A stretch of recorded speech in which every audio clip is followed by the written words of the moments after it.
Brasil. Principalmente controle e compartilhamento do espaço aéreo, confiabilidade de voos, normas, procedimentos de projeto, construção e operação. Porque não podemos esquecer que essas aeronaves, elas não são brinquedo, elas são aeronaves e têm que ser vistas como uma aeronave convencional, porém com o piloto fora dela. O piloto fica em solo.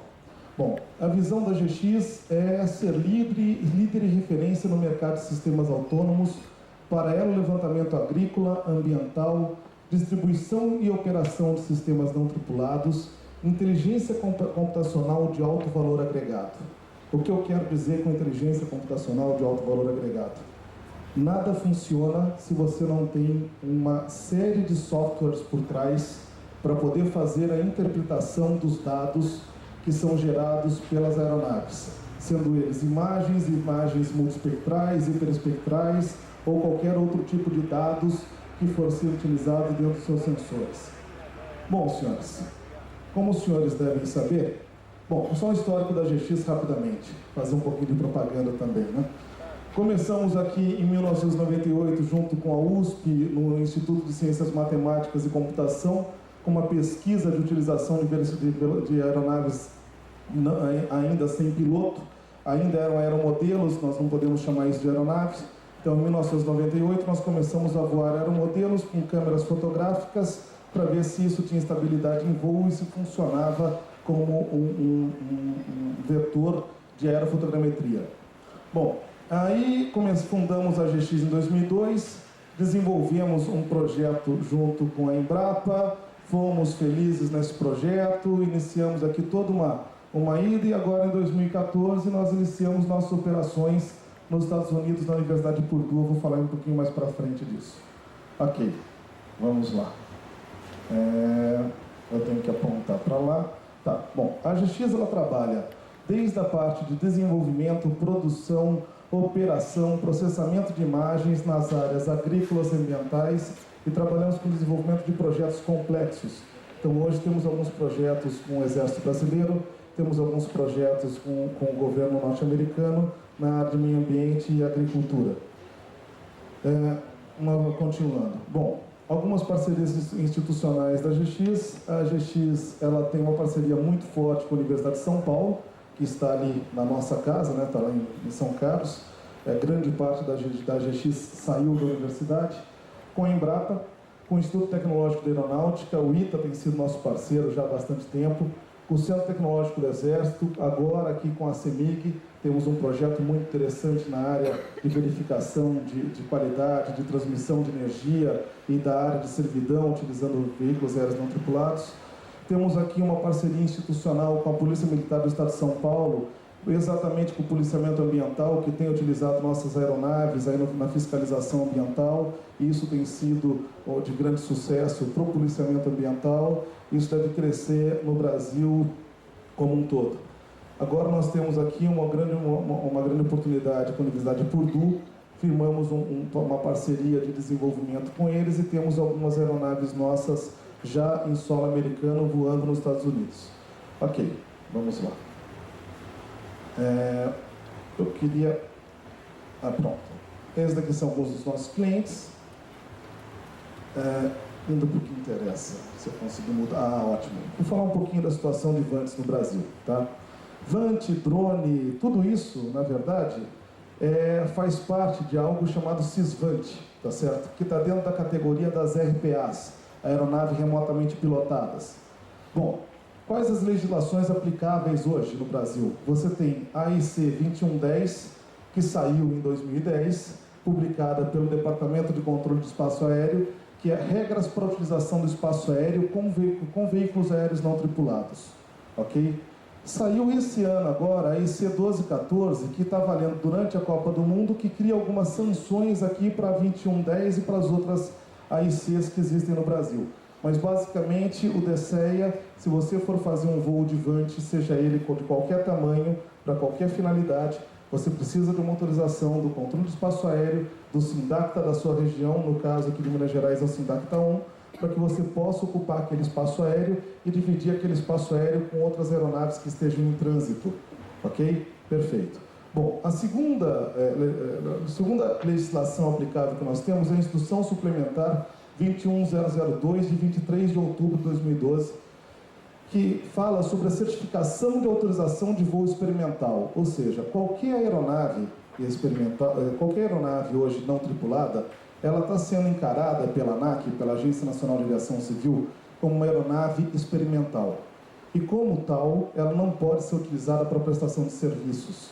Então, toda e qualquer prestação de serviços com veículo aéreo não tripulado, seja ele qual for, ela é proibida no Brasil ainda. Não existe uma legislação a esse respeito. Então, para que você pode utilizar uma aeronave não tripulada no Brasil hoje, sobre os aspectos da ANAC? Pesquisa e desenvolvimento, treinamento de tripulações e pesquisa de mercado. Ponto. É isso que determina a IS 21002, baseada na RBAC 21 e na RBHA 91. Vamos lá, só para poder ilustrar. Esse daqui é um modelo de certificado de autorização de voo experimental expedida para a Polícia Militar do Estado de São Paulo para utilizar uma aeronave, no caso que nós entregamos para ele, modelo Tiriba. Então, como é que isso funciona? A instituição que é a dona da aeronave, no caso a Polícia Militar Ambiental do Estado de São Paulo, quer utilizar essa aeronave para poder fazer policiamento. Ok, então como é que ela certificou isso? Ela certificou isso em caráter experimental. Então, a aeronave em caráter experimental está voando para o policiamento do Estado de São Paulo. E assim, se os senhores quiserem utilizar aeronaves não tripuladas, eu aconselho que sigam mais ou menos o mesmo caminho, certo? Pegando autorizações para que comecem a se fazer experimentos e estudos de aplicação desse tipo de aeronave em agricultura e, no caso específico dos senhores, em café. Ok. Temos aqui ainda quais as outras possibilidades. A outra possibilidade, sim, nós estamos aguardando aqui o registro de tipo. O registro aeronáutico de tipo é onde você certifica o tipo ou o modelo da aeronave. A partir daí você vai poder prestar serviço com essa aeronave, você vai poder utilizar essa aeronave comercialmente. Ok. Bom, as empresas que estiverem interessadas em prestar serviço com esse tipo de aeronave, depois da aeronave devidamente certificada como aeronave tipo, ela vai ter que ainda fazer o registro da empresa como serviço aéreo especializado na ANAC, o registro da empresa no Ministério da Defesa como uma empresa de serviço aéreo especializado e o registro da empresa no CREA para poder trabalhar com a parte de medição e com a parte aí de análises, desde que devidamente certificadas. Ok, vamos agora... Ok. Bom, o que é a proposta de regulamentação que a ANAC está colocando para o mercado para esse ano, para o final desse ano? Eu duvido que vai sair no final desse ano, acho que vai se estender um pouquinho mais para o ano que vem, porque esse ano foi um ano meio complicado, Copa do Mundo, etc. Então, acho que vai atrasar um pouquinho. Mas essa daqui é a proposta de regulamentação. Aeromodelos, você vai basicamente poder operar de qualquer maneira, menos comercialmente. RPA, certo, que já começam os VANTs, até 25 quilos, basicamente você vai poder aqui, ó, o 1 aqui é nível de exigência básico, tá? 2, nível de exigência intermediário, 3, nível de exigência alta. Então, com aeronaves até 25 quilos, basicamente você vai poder fazer qualquer coisa, tá? Você não vai poder só voar em áreas públicas abertas, além da linha divisada, acima de 400 pés, ou seja, acima de 21 metros. Mas, basicamente, com aeronaves até 25 quilos, você vai poder prestar serviço, voar, tirar foto, fazer sensoriamento, de qualquer tipo de operação.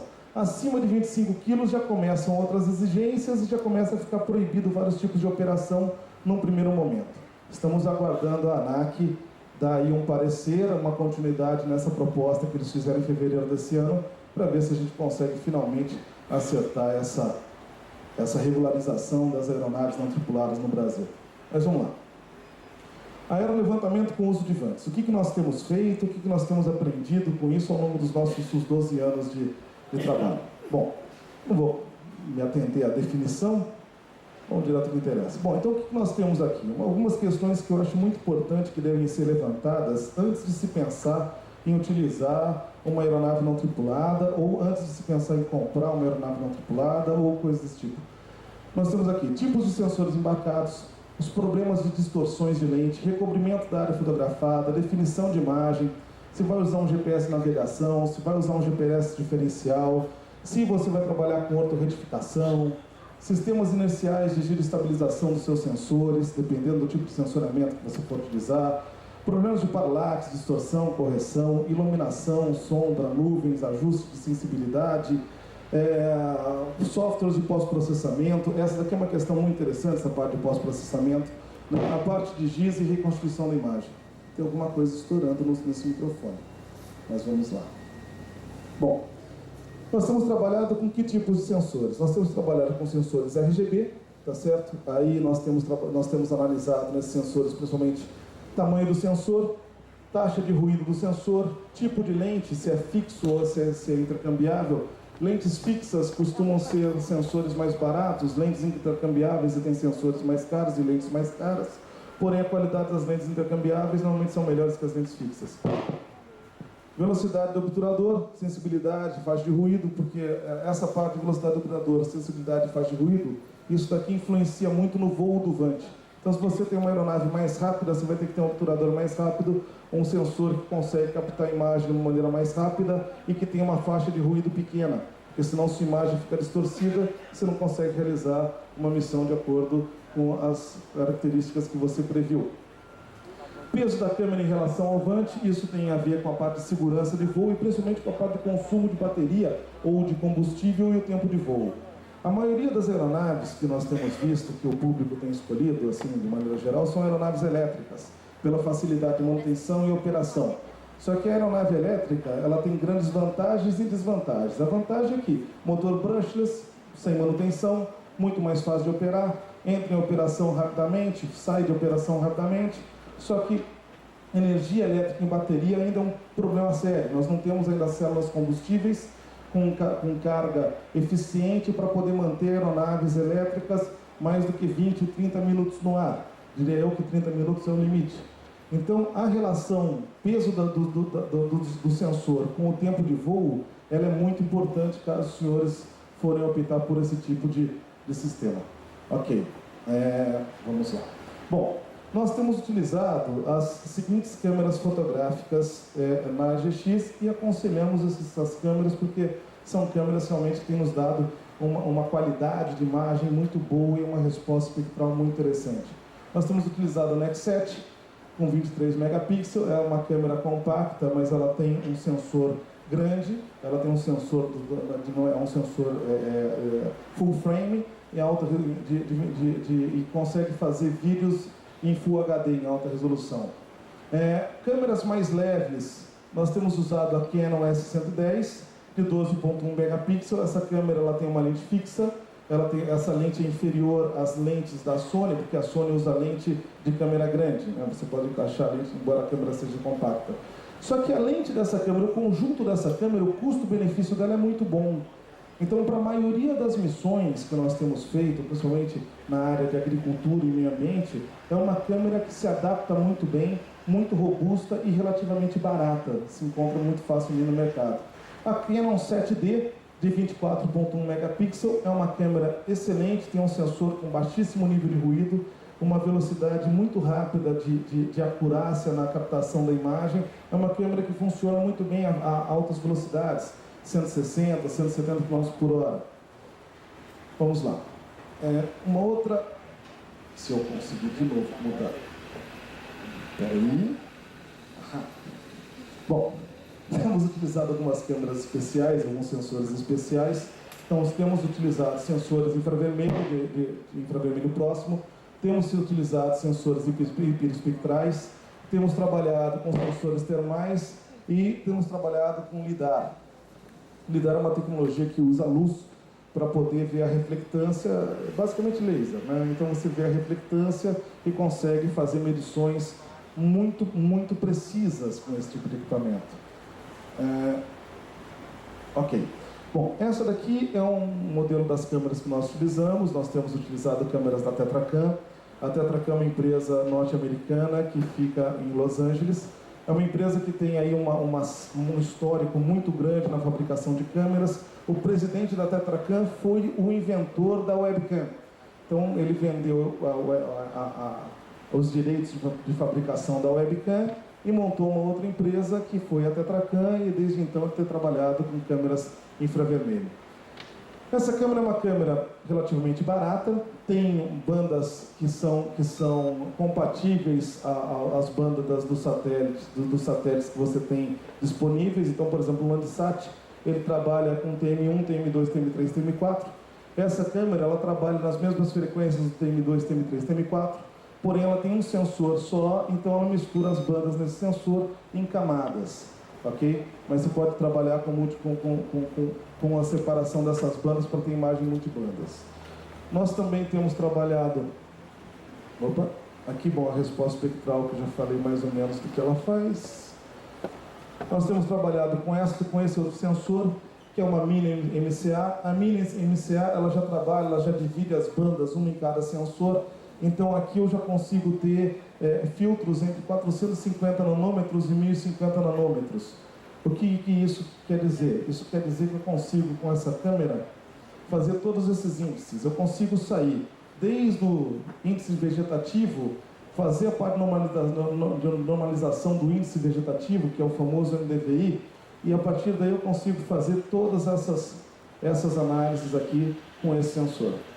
E a vantagem de utilizar um sensor desse a bordo de uma aeronave não tripulada são vários. Em primeiro lugar, você consegue trabalhar a qualquer hora, você não fica dependendo de satélite, de nuvem, cobertura de nuvem, tempo, etc. e tal. Você coloca na aeronave, decola, voa, pega a imagem, traz para dentro, analisa e tem um resultado muito rápido.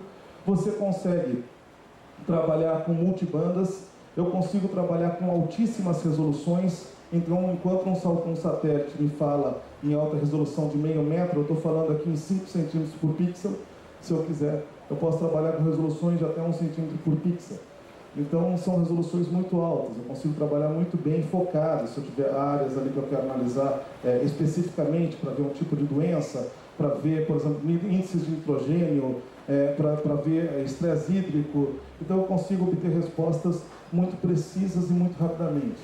Bom, esse daqui é um outro sensor da Redwall. Esse é um sensor interespectral. Esse sensor aqui está sendo utilizado em conjunto com a Universidade de Purdue, nos Estados Unidos, numa aeronave modelo Arara nossa. Essa aeronave, ela está equipada com esse sensor com a finalidade de se mapear, de se fazer um mapa de nitrogênio na área de milho, né? Então, a universidade fica ali no Corn Belt e a ideia dessa pesquisa inicialmente é trabalhar com a análise de índices de nitrogênio no solo antes e pós-plantio do milho. Bom, vamos lá. Ok. Bom, esse daqui é um exemplo de um sensor laser. Nós temos utilizado o sensor da Fênix, um lidar de baixo custo, de baixo peso. Ele tem uma capacidade muito interessante. Nós temos aqui uma precisão de mais ou menos 1,5 centímetros dentro da leitura dele. Então nós conseguimos trabalhar muito bem com parte de análise de modelo digital de terreno, modelo digital de superfície, avaliação aqui de pilha, de volume. Então você consegue tirar várias informações rapidamente. Inclusive, por exemplo, fazer uma análise de curva de nível, ou fazer uma análise realmente do modelo digital de terreno antes de você fazer um plantio, ou colocar uma mecanização num determinado local. Ok, vamos lá. Bom, aqui são alguns problemas básicos que ocorrem sempre em imageamento aéreo, que tem que se tomar cuidado, que é a distorção, né? Distorção de lente. O conjunto lente é muito, muito importante, porque senão essas distorções acabam se refletindo no seu resultado final. O problema de recobrimento, você tem que tomar bastante cuidado com isso.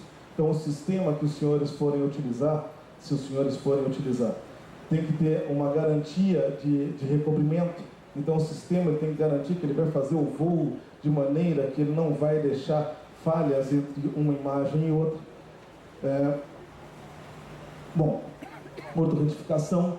A sobreposição é importante, principalmente pela questão de ortorretificação, porque os senhores vão precisar de pontos de controle no solo ou sobreposição de imagens históricas para poder fazer a ortorretificação da imagem e ter uma imagem fidedigna ou muito próximo do real, do que realmente representa aquele terreno naquela determinada região. Nós temos utilizado e aconselhamos utilizar vários softwares de processamento. Nós temos utilizado a parte de GIS, nós temos utilizado o GRAS, o QGIS. Na parte de reconstrução de imagem, tem muita gente usando o PhotoScan. nós também usamos o Photoscan, mas nós usamos outros softwares que foram desenvolvidos pela GX, que conseguem trabalhar melhor com essa parte de reconstituição de imagem. Nós temos trabalhado com CAD, com EnvoMosaic, com Info, com ArcGIS. Então, são alguns dos trabalhos que a gente tem desenvolvido. Então, a gente consegue trabalhar até com a parte de reconstituição de imagens, né? Então, a gente reconstitui a imagem e tira o modelo digital da imagem. Vamos lá. Aplicações agrícolas. Vamos lá. O que nós temos feito hoje? Esse daqui é um caso interessante em laranja. Eu não tenho nenhum caso em café. Infelizmente, não tive nenhuma oportunidade de trabalhar com café ainda. Quem sabe não é agora. Mas... em laranja, nós fizemos aqui o inventário dessa fazenda. Então, aqui é um mosaico da fazenda, né? Esse daqui é um mosaico da área toda. Aqui já é um mosaico com a divisão dos talhões em CAD. Então, esse modelo em CAD aqui veio da fazenda. Nós pegamos aqui a nossa imagem e sobrepusemos o modelo do CAD da fazenda para ter as divisões dos talhões, etc. e tal. A partir daí, nós temos aqui uma aproximação da imagem que foi gerada esse daqui foi o Arara que gerou essa imagem, e nós podemos chegar a esse nível de qualidade da imagem. Então, esse é o nível que nós podemos chegar. Essa imagem aqui é uma imagem com 10 centímetros por pixel, mais ou menos. Então, esse é um nível de imagem que você consegue trabalhar bem com os dados do sensor fotogramétrico. Ok, esse daqui é um outro caso. Nós temos trabalhado muito com cana-de-açúcar.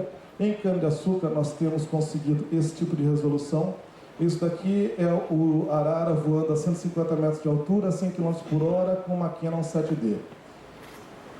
Nós temos trabalhado com esse tipo de análise. Isso daqui também é uma área de cana-de-açúcar. Nós temos trabalhado com câmeras multispectrais para podermos tirar esses índices. Então, aqui nós temos uma avaliação de o que nós estamos encontrando aqui. Então, olha, nós encontramos aqui a cultura, nós encontramos nessa área aqui invasora, tem invasora aqui. Essa imagem aqui está auto-retificada e georreferenciada. Então, através desses dados aqui, se os senhores quiserem fazer uma aplicação a taxa variável, por exemplo, o senhor já consegue tirar o mapa de aplicação dessa imagem. Aqui tem a quantidade de palha, a localização de palha, solo exposto e a quantidade de solo exposto. Ok, vamos lá. Bom, aqui nós fizemos um processamento em falha de cana-de-açúcar. Então, o que o algoritmo faz aqui? Ele separa... Opa, foi rápido demais. Ele separou aqui, olha, o que é cana, tá certo? O que é planta, e depois ele foi ver aqui a distância entre uma planta e outra, e utilizando aqui a metodologia do professor Rubens Maristolfi, nós determinamos que essa área aqui tem 595 metros lineares de cana plantada, 113 metros lineares de falha, num percentual de 20% de falha. Então, é uma área que tem uma quantidade de falha grande. O tempo é interessante. O tempo de processamento dessa imagem para o sistema é de mais ou menos 2 segundos. Eu não sei se interessa isso, mas é mais ou menos esse o tempo que o sistema gasta para fazer essa análise. Ok, essa daqui é uma imagem de estresse hídrico, tá certo? Essa é uma imagem em DVI, então é uma imagem infravermelha, onde a partir do momento que você faz a análise, você vai ter esses dados aqui. Então, os lugares mais vermelhinhos são os lugares mais quentes, com menos água. A planta mais azulzinha é a planta com mais água, a planta menos azulzinha é a planta com menos água.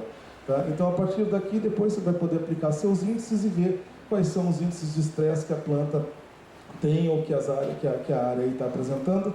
E aí é interessante cruzar esses dados com outros dados, né?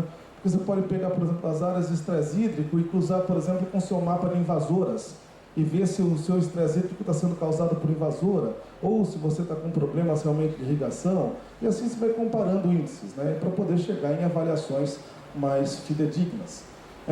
Esse daqui é um caso interessante, ainda daquela fazenda de laranja que eu falei. Então aqui foi um caso de contagem de indivíduos. Então, como a nossa região ali sofreu muito com o greening, e o greening ele é implacável, você tem que cortar realmente a árvore, né? Quando você descobre a doença, fica muito difícil você manter o inventário do número de plantas que você tem na fazenda. Então, essa daqui foi uma solução que nós encontramos para poder manter sempre em dia a sua contagem de plantas, né? Então, nós criamos aqui um algoritmo que faz uma análise, identifica a planta e conta a planta com um pontinho vermelho em cima. Bom, os senhores podem ver, nós temos trabalhado bastante com o desenvolvimento de mapas temáticos. Nesse caso aqui, esse mapa temático aqui é um mapa temático de falha em cana-de-açúcar. Então, Especificamente, esse mapa temático está atrelado a um banco de dados, e esse banco de dados, como ele é um banco de dados georreferenciado, os senhores podem colocar outras informações e cruzar informações. Então, por exemplo, análise de solo. Então, eu posso colocar ali a minha análise de solo, fazer uma crigagem da minha análise dos resultados da minha análise de solo, com uma crigagem, por exemplo, das minhas falhas em cana-de-açúcar e começar a trabalhar com esses dados e fazer a gerência desses dados. Vejam bem, eu não estou sugerindo metodologias de análise, eu estou só colocando como é que nós temos trabalhado, certo? E as possibilidades que a ferramenta pode lhes dar. Tá? Vamos lá. O que mais? Bom, meio ambiente. Meio ambiente tem umas coisas bem interessantes aqui. Essa daqui é uma área que nós fotografamos. Os senhores podem ver, tem um declive aqui. Essa imagem aqui é um raster, então nós pegamos aqui a nossa imagem, pusemos em cima de um raster, e essa imagem aqui embaixo é uma imagem de satélite. Eu acho que essa é do Landsat, mas eu não posso dizer com certeza. Mas, de qualquer forma, isso daqui é um raster, então a nossa imagem foi autorretificada, colocada num raster, então tem uma curvinha aqui para já mostrar um modelo digital de terreno, né? Então, nesse modelo digital terreno, o que nós encontramos? Encontramos essa erosão, certo? Que ela era desconhecida do administrador da fazenda, né? Então, a partir de um voo agrícola, você começa a tirar dados ambientais também, né? E aí você consegue mensurar, porque você consegue medir a área e descobrir, por exemplo, que a área... Opa, mas faltou um slide aqui. Ah, tá, ótimo. Você consegue descobrir que a área, que você tem um período aqui, olha, de meio hectare. Então, isso daqui, essa erosão aqui, ela tem meio hectare. Se você for ver em área, é uma erosão gigante, certo? Então, ele estava lá e ninguém descobria porque estava num cantinho que ninguém nunca andava, ninguém nunca chegava, né? Vamos lá. Esse daqui é um outro caso clássico. Esse daqui nós trabalhamos com a Polícia Militar Ambiental ali do estado de Mato Grosso do Sul. Esse daqui é o Rio Aquidauana. Então, um dos trabalhos que foi feito lá foi isso. Nós fizemos a medição da margem do rio, certo? E começamos a ver o que estava em desacordo, né? A parte aqui de mata ciliar. E, ao mesmo tempo, você começa a ver desmatamentos em volta, você começa a gerenciar essas informações, você começa a verificar aqui erosões, né? Então, você começa a visualizar toda essa gama de problemas que normalmente você não consegue visualizar de solo, que é muito difícil você visualizar de solo. Aqui uma outra situação, por exemplo, olha aqui, uma invasão antrópica em área de APP, certo? O cidadão estava aqui colhendo água na área de APP, fez umas lagoas artificiais. Então, são situações que, para a fiscalização em geral, é muito difícil você conseguir chegar num local desse, né? Agora, de uma maneira aérea, literalmente você consegue resolver isso de uma maneira bem fácil. Vou falar um pouquinho das nossas aeronaves agora, se vocês me permitem. Bom, vamos lá. O que nós temos aqui? Então, nós temos o Arara. O Arara foi uma aeronave que foi desenvolvida na sua primeira versão junto com a USP e com a Embrapa. Ela foi desenvolvida para trabalhar no campo. Ela pode decolar de pista, mas ela foi desenhada para decolar de cima de um veículo. Por que de cima de um veículo? Porque, normalmente, o que nós encontramos em fazendas são carreadores, certo? E carreador, você não consegue colocar uma aeronave com uma rodinha pequenininha para decolar de um carreador. Porque, normalmente, você tem buracos homéricos, lama, etc. e tal. E você também não vai querer levar uma catapulta em campo, porque é uma coisa totalmente estrambólica, né? Uma catapulta. Então, o que nós fizemos? Nós fizemos um sistema de decolagem automática de cima do veículo. Você encaixa a aeronave em cima do veículo, acelera o veículo até 60 km por hora, a aeronave se solta e decola sozinha. E aí já parte para a missão, o que torna a vida bem mais fácil para operar em locais extremamente difíceis, né? É uma aeronave com 3,20 metros de envergadura, com peso total de decolagem de 22 kg, com uma autonomia de 5 a 7 horas. É uma aeronave que já estamos na nossa terceira versão, né? Esse daqui é o da Arara 2, nós estamos lançando agora o Arara 3. O Arara 2 ele está voando nos Estados Unidos também. Me impressionou muito essa aeronave, devo dizer, porque a aeronave, nós nunca tínhamos voado com temperaturas negativas, né? E voamos pela primeira vez lá em Purdue com menos 10 e continuamos fazendo voo com menos 12, menos 15, menos 17. Voamos com essa aeronave, pousamos em condição de neve com essa aeronave. Ela se comportou muito melhor do que a gente imaginava. É uma aeronave que já está com mais de 10 mil horas de voo, voa desde 2005. É uma aeronave que já está realmente aí com um histórico relativamente grande. Vamos lá. Tem o Tiriba. O Tiriba é uma aeronave leve, extremamente leve, uma aeronave aí de 4 quilos no máximo. Ela é lançada na mão, é elétrica, ela é capaz de levar uma câmera fotográfica do tipo da Nexet ou da Canon S110, e ela leva aquela Tetracam menor, né? A Tetracam menor, a DC Lite, ela também carrega a DC Lite. É uma aeronave aí que tem no máximo seus 45 minutos de voo em condições assim, totalmente ideais. Eu diria assim que a autonomia dela real é de 30 minutos, certo? Porque você sempre vai ter um ventinho, você sempre vai ter condições adversas, né? Se você não tem isso em solo, você vai ter isso na altitude de cruzeiro da aeronave. Ela tem uma velocidade de 100 km por hora, e eu atento a essa velocidade pelo seguinte: a aeronave, para poder tirar fotos com boa qualidade, tem que ser rápida. Avião lento tem problema de vento, certo? Então, se você tem um avião voando a 40 km por hora e um vento de 40 km por hora, esse avião vai ficar parado no lugar sem conseguir se mexer. Se o vento for lateral, é pior ainda. Então, você precisa ter, principalmente para aeronaves leves, grandes velocidades. Certo? Então, não pode ser uma aeronave leve com baixa velocidade, porque senão a sua qualidade fotográfica vai ficar muito ruim. Bom, a GX desenvolveu essa aeronave aqui, o Ararinha, junto com a USP. Essa daqui é uma aeronave experimental, o projeto é livre, o piloto automático é livre, a montagem dessa aeronave está disponível no site da USP. É um projeto, como eu acabei de dizer, da AGX com o ICMC, e a ideia é realmente divulgar a tecnologia e fazer com que os amantes da tecnologia possam ter acesso a aeronaves não tripuladas num projeto universitário que podem montar em casa, fazê-la de maneira experimental, e que possa brincar com ela até se decidir qual aeronave eu vou comprar, se eu vou comprar, se eu não vou comprar, se eu vou usar ou não vou usar. Então, uma aeronave de baixíssimo custo, tem uma velocidade de 60 km por hora, com velocidade máxima de 100 km por hora, tem 3 tipos de motores. Ela está disponível, todo o projeto está disponível no site da USP. Vamos lá. O que mais nós temos aqui? Se eu conseguir mudar. Ah, ok. Hexacópteros, né, que apelidamos de drones. A GX não fabrica hexacóptero. Esse hexacóptero é um hexacóptero de uma empresa do Sul chamada Skydrones, uma empresa do meu amigo Ulf. O Ulf é uma pessoa extremamente competente, tem um equipamento de primeiríssima linha, então é por isso que eu não concorro com o Ulf. Mas esse hexacóptero, ele tem a capacidade de carregar uma câmera de grande formato, certo? Ele tem um peso máximo de decolagem de 4 kg, uma carga máxima de mais de 1,5 kg, bateria e sensor. A autonomia dele deixa um pouco a desejar por causa da carga e da eficiência das baterias. Conforme as baterias forem evoluindo, provavelmente nós vamos ter aí um aumento, está muito a se considerar nessa questão de autonomia. Velocidade de 21 km por hora, não foi feito para aerofotogrametria, mas é uma aeronave que eu indico para pequenos voos e para imagens ali que você vai tomar exponencialmente, né? Que você vai tomar em pontos estratégicos da sua área. Bom, o TZU é uma aeronave de reconhecimento e vigilância que foi desenvolvida para a Polícia Militar do Estado de São Paulo. Ela tem 45 minutos de autonomia, ela tem um peso muito baixo, certo? É uma aeronave de reconhecimento e é uma aeronave para voo noturno. Bom, esse daqui é o T1, é um alvo da Marinha. Esse alvo nós vendemos para a Marinha do Brasil, para a Marinha dos Estados Unidos. Ele pode decolar de uma catapulta, ou ele pode decolar impulsionado por foguete. Por foguete fica muito bonito a decolagem dele. Tá, ok. Nós temos aqui o Arpia 3, que é um outro drone para a Marinha.